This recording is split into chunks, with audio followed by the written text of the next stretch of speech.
痛みを感じろ。痛みを考え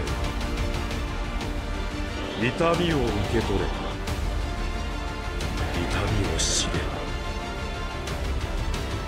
れ。痛みを知らぬ者に本当の平和はわからん。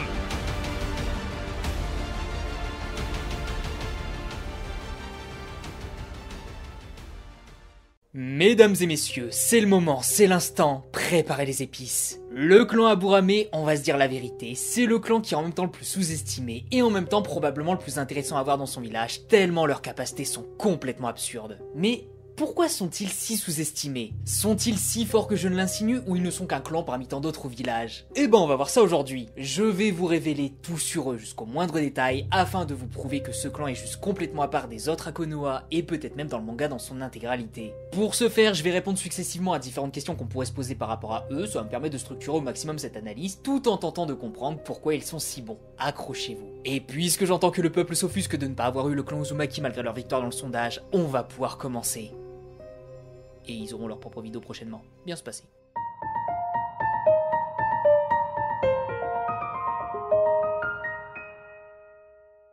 Dès la naissance, les membres du clan Aburame passent un pacte symbiotique avec des insectes parasites qu'on appelle les Kikaishu, donc des insectes destructeurs. Et attention, c'est pas un petit délire mignon façon Pokémon. Ces insectes vivent littéralement dans leur corps, sous leur peau, dans leurs veines, dans leurs organes. En gros, le nouveau-né il devient une ruche vivante. En échange d'un abri et de leur chakra comme nourriture, ces insectes obéissent à leur hôte. On ne sait pas exactement comment se passe le rituel, mais vu le caractère sacré du pacte, c'est probablement réalisé très tôt, dans les premiers jours de leur vie, et c'est irréversible. Faut comprendre que les insectes sont des êtres vivants et qu'ils résident dans un corps parce qu'ils y sont bien. Un corps dans lequel les insectes ne peuvent pas correctement se nourrir ou qui est trop difficile à habiter n'est pas intéressant pour eux, ce qui fait que certains insectes sont plus adaptés que d'autres dans un type de corps. Du coup, c'est un petit peu comme un Kekkei Genkai, c'est un pouvoir très particulier qui est offert au ninja dès sa naissance et qui lui permettra d'utiliser des capacités uniques en comparaison avec le ninjutsu classique. Et surtout, faut comprendre à quel point l'utilisation d'insectes rend le combattant extrêmement polyvalent et adapté dans presque tous les types de missions et dans presque toutes les situations. Déjà, leur principale utilité dans l'œuvre, c'était pour la traque. Les insectes sont capables de se repérer sur de grandes distances, surtout si une femelle est placée sur la cible. Ça fait que dès lors que la femelle se trouve sur un ennemi, ce dernier ne peut plus théoriquement échapper à la vue d'un Aburame.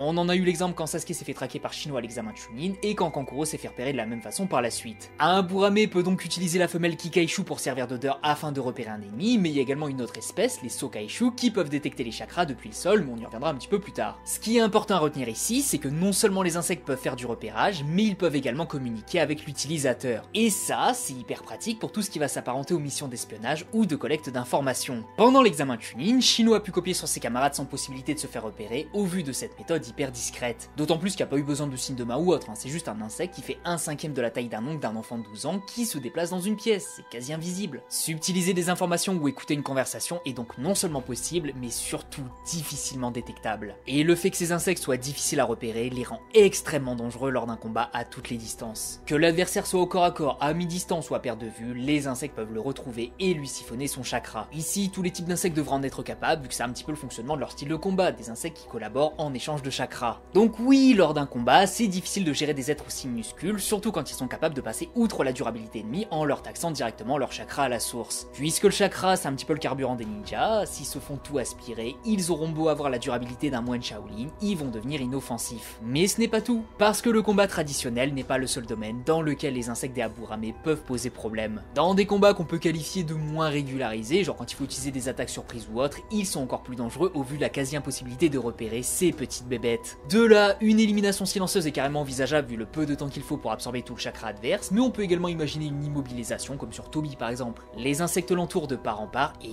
normalement, il n'y a pas moyen de s'enfuir sauf si vous avez un jutsu spatio-temporel, ce qui n'est pas ultra courant non plus. Un peu comme Gai Maito après la guerre.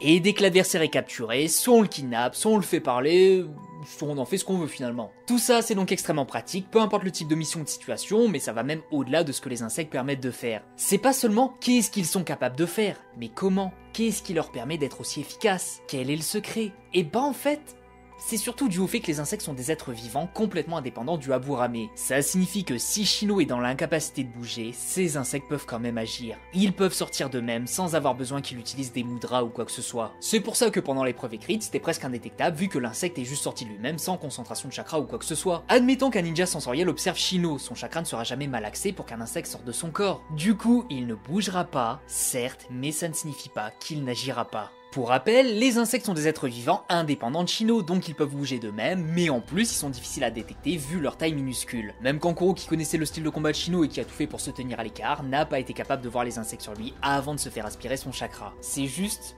cheaté. Surtout que vu que les insectes agissent sous les ordres de Shino via leurs propres ressources, c'est-à-dire leur faculté à grandir, à aspirer le chakra, à piquer, etc., bah le chakra de Shino sera plutôt bien économisé. Il n'a pas besoin d'avoir une réserve folle pour se battre longtemps. Et en fonction du type d'insecte utilisé, il y aura des variantes quant aux facultés. Par exemple, les insectes de Chibi, le père de Shino, ont la faculté d'aspirer le poison dans un organisme. Shino, lui, n'en avait pas. Donc certains Aburame doivent avoir une certaine forme d'immunité au poison, donc sûrement les poisons classiques et moyens. J'imagine que les poisons à la Sasori c'est un petit peu trop pour eux, mais bon. Qui sait? Et puis même, t'es un ninja, tu vois un insecte, tu dis pas forcément que c'est un insecte du clan Aburame. Au mieux, t'es sur tes gardes, mais réussir à faire le lien entre les deux est un petit peu difficile. Surtout que ça peut rendre parano et provoquer l'effet inverse. Genre, tu vois un insecte voler, donc tu te concentres sur lui parce qu'il va être dur à suivre, mais en fait, c'est pas un insecte du clan Aburame, donc tu peux te faire surprendre grâce à cet effet de confusion. En gros, c'est bien galère au vu du nombre assez varié d'insectes à leur disposition. Du coup, ça va être compliqué de définir l'intégralité des types d'insectes différents, vu qu'on n'a pas vu énormément d'Aburame finalement. On peut globalement les regrouper en 5 grandes familles. La première, les Kikaishu, les insectes les plus classiques, genre ceux qu'on a le plus vus étant donné que Shino les utilise. Ils vont avoir les facultés évoquées juste avant, le repérage, la collecte d'informations, la capture, l'immobilisation, la faculté de se battre ou d'attaquer en Sun-Tzu, etc. C'est un petit peu comme avoir un essaim d'invocation, mais qui ne disparaît juste pas. Du coup, ça va s'utiliser encore et encore, jusqu'à ce qu'il n'y en ait plus, chose qu'on n'a jamais vue d'ailleurs. Ensuite, nous avons les Sokaishu, on en a un petit peu parlé tout à l'heure. Ce sont les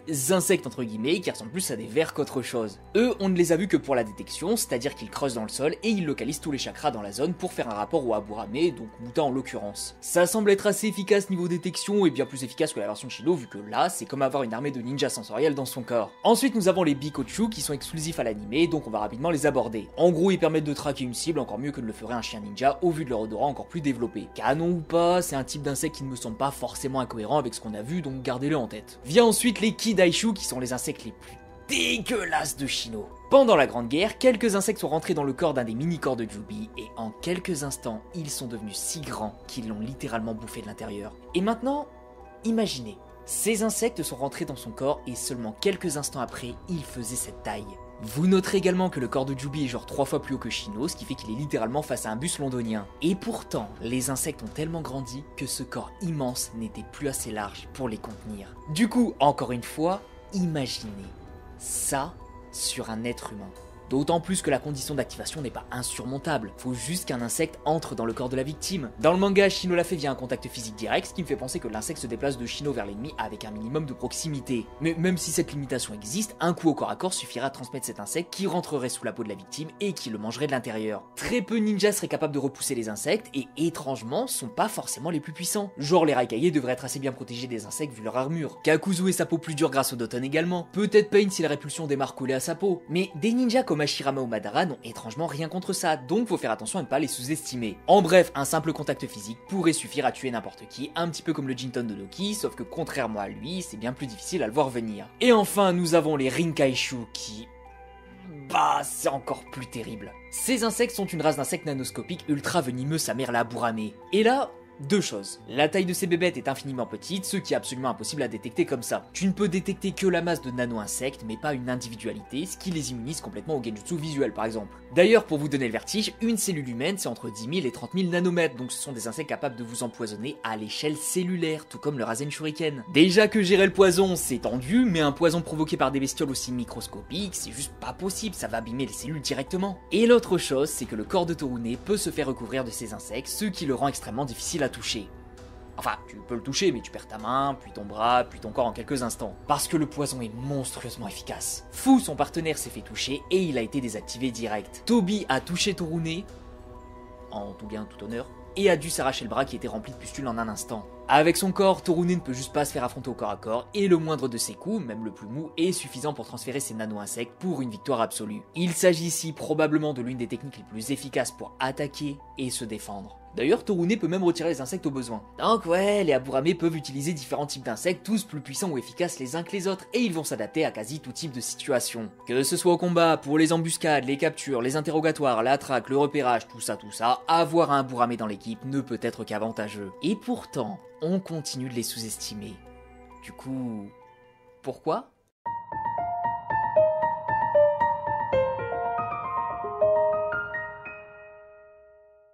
Un clan si puissant, tout le monde devrait pouvoir le remarquer.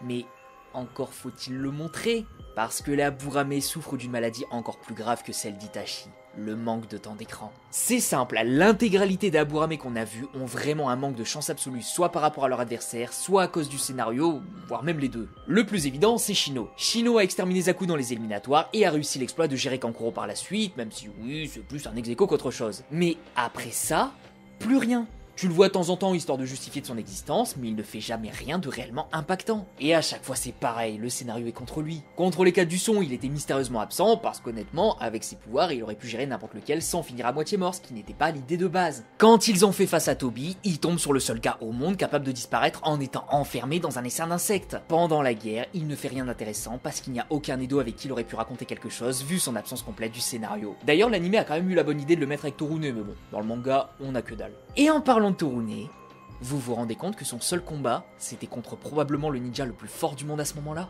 Rien que ça, c'est salaud, mais le pire, c'est qu'il a affronté le seul ninja de l'histoire qui a la particularité que les attaques physiques passent à travers lui. Torune, la personne capable de tuer n'importe qui en le touchant, a affronté un homme qu'on ne peut pas toucher. Si Obito est une pierre, Torune c'est une paire de ciseaux. Impossible de gagner. Le père de Shino, Shibi, c'est pareil. Oui, il retire le poison dans son fils, c'est cool, mais qui sont ses autres adversaires dans l'œuvre ? Conan dans un combat complètement éclipsé et Naruto KCM. Les Aburame te devaient de l'argent, Kishimoto, c'est ça ? Non mais vraiment, je comprends pas.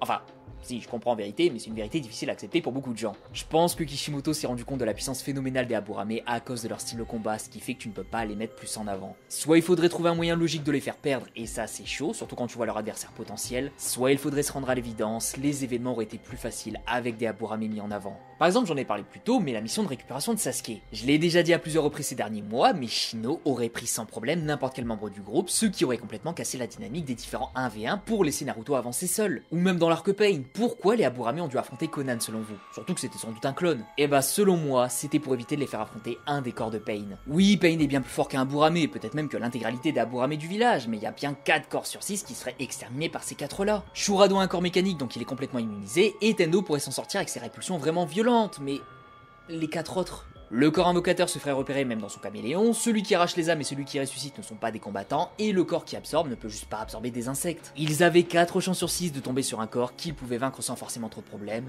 mais non, on les met contre Conan. Et le pire, c'est que comme il fallait protéger le roi de Conan, on ne pouvait pas se permettre de la faire perdre ici, et c'était pareil avec les Aburame. Du coup, on fait quoi ?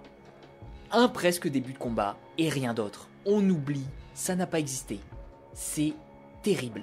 Je pense donc qu'ils sont aussi sous-estimés à cause du fait qu'on les a jamais réellement représentés à l'écran, ou dès que c'est fait, il y a toujours un élément qui vient contrebalancer leur niveau, comme les faire affronter un adversaire trop fort ou les écarter de la menace pour éviter de diminuer l'aura de cette dernière. Parce qu'on en a eu des monstres parmi les Aburame. Shino évidemment, c'est celui qu'on a le plus vu. Torune également, même si son seul combat c'était une défaite totale, mais il a l'excuse d'avoir affronté l'un des boss finaux du manga, et qui plus est, qui possède le pouvoir parfait pour le contrer. Mais surtout, et c'est là que je vais vous demander une attention toute particulière, un membre du clan Aburame a tué Shisui.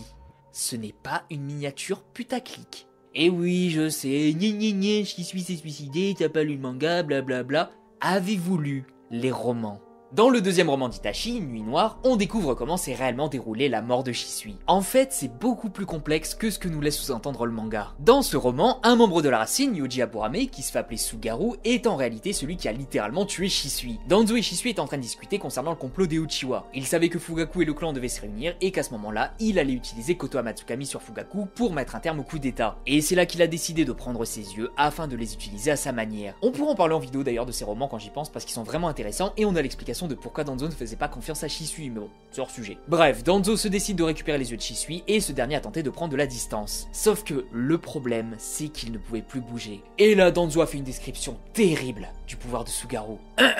Les insectes sont des créatures intéressantes. Quand un humain se fait piquer par un moustique, la douleur n'est rien. Pas même la sensation d'avoir été piqué. Mais le poison d'un scorpion ou d'une araignée peut donner la mort à une bête énorme. S'il devait y avoir un insecte qui pique comme un moustique mais qui a le poison d'un scorpion, il serait irrésistible. Pendant que Shisui et Danzo discutaient, Sugaru a piqué Shisui et l'a empoisonné. Shisui n'a rien vu et n'a rien senti. Un être aussi puissant que lui s'est littéralement fait prendre par surprise et c'était impossible pour lui de survivre. Il le dira lui-même à Itachi, ça ne sert à rien, un membre du clan Aburame m'a empoisonné tout en ayant une voix faible. Ici, Sugaru, ou Yuji peu importe, est capable de piquer un ennemi sans qu'il ne s'en aperçoive tout en l'empoisonnant d'un venin si fort que la victime finira paralysée en quelques instants et mourra. Et je pense qu'en dehors de Tsunade et potentiellement certains Aburame, personne ne peut gérer ce poison, surtout aussi vite. Après bien sûr, Shisui s'est suicidé devant Itachi, ce qui fait que le kill ne revient pas à Sugaru, c'est plutôt une assistance. Mais comprenez quand même que Shisui était condamné. C'est exactement la même situation dans laquelle se trouvait Minato. Minato était empalé par Kyuubi et a utilisé l'emprisonnement des morts. Mais s'il ne l'avait pas fait, il serait mort. Donc techniquement, le kill peut revenir à Sugaru vu que Shisui a profité du fait qu'il allait mourir pour confier une paire de Mangekyou Sharingan en plus à Itachi en mourant devant lui. Quitte à mourir, autant que ça serve. Nous avons donc des animaux de puissance au sein de ce clan.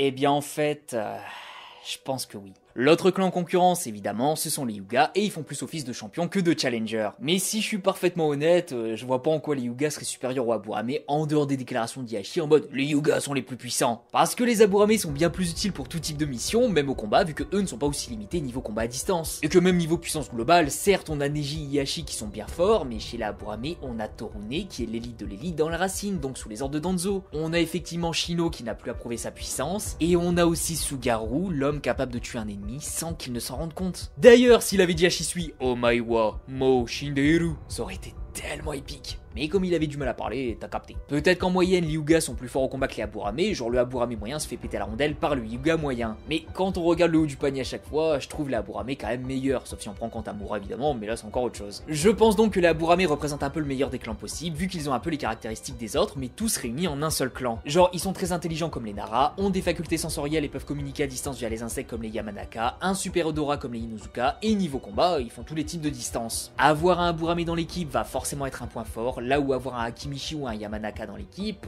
bah pas obligatoirement. Genre ils sont complètement remplaçables. En bref, le clan Aburame est, à mon humble avis, le meilleur que Konoha, et depuis la perte des Uchiwa et la dilution des Senju. Les Hyuga seront peut-être les plus puissants en moyenne, mais y a pas un clan qui s'assoit à la table d'Aburame pour dire qu'ils sont de meilleurs ninjas. And that's the bottom line because us bros said so. Ouais, on sent que j'ai écrit cette partie avant le week-end de WrestleMania. Mais enfin bref, c'est tout pour cette vidéo. Encore une fois, je sais que le sondage a fait gagner les Uzumaki, mais comme beaucoup l'ont fait remarquer, on a déjà eu 1001 vidéos à leur sujet sur cette plateforme, et même si je sais que j'aurais traité le sujet différemment, je trouve que les Aburame méritent un petit peu plus. Je vous rassure, on parlera des Uzumaki prochainement.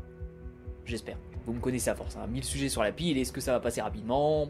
Seul le temps nous le dira. En attendant, je vous dis à la prochaine pour une nouvelle vidéo. Des bisous les gens, prenez soin de vous, et la prochaine fois au programme, je vais pas m'avancer vu que ça peut clairement changer. Mais croyez-moi que vu les sujets que j'ai en tête, vous allez apprécier. Oh ouais.